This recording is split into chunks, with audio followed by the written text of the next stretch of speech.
Hi friends, welcome to mom's kitchen. ఈరోజు అందరికీ ఇష్టమయ్యే tasty పప్పుచారు ఎలా చేయాలో చూద్దాం.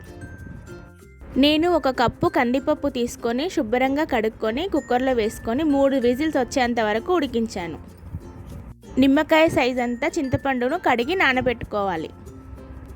కుక్కర్లో ఉడికించిన పప్పును మెత్తగా స్మాష్ చేసుకోవాలి.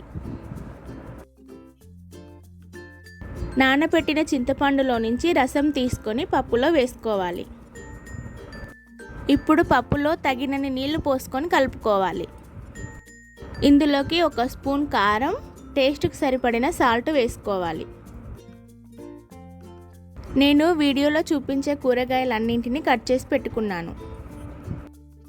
ఇప్పుడు పప్పుచారులోకి సొరకాయ, ములక్కాయ, టమాటో, బెండకాయ, పచ్చిమిర్చి, కరివేపాకు, కొత్తిమీర వేసుకొని కలుపుకోవాలి. ఇలా వెజిటేబుల్స్ వేయడం వల్ల పప్పుచారు చాలా టేస్టీగా ఉంటుంది. ఇప్పుడు పప్పుచారుని స్టవ్ పైన పెట్టుకొని మరిగించుకోవాలి. 15 to 20 మినిట్స్లో అన్ని కూరగాయలు ఉడికిపోతాయి.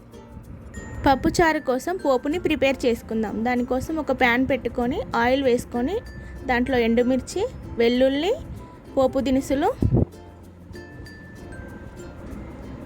కరివేపాకు, కొద్దిగా పసుపు వేసుకొని ఈ పోపు మిశ్రమాన్ని పప్పుచారులో యాడ్ చేసి కలుపుకోవాలి.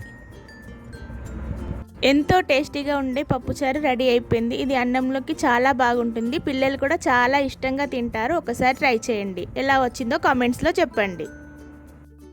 లైక్, షేర్, సబ్స్క్రైబ్ చేసుకోవడం మర్చిపోకండి.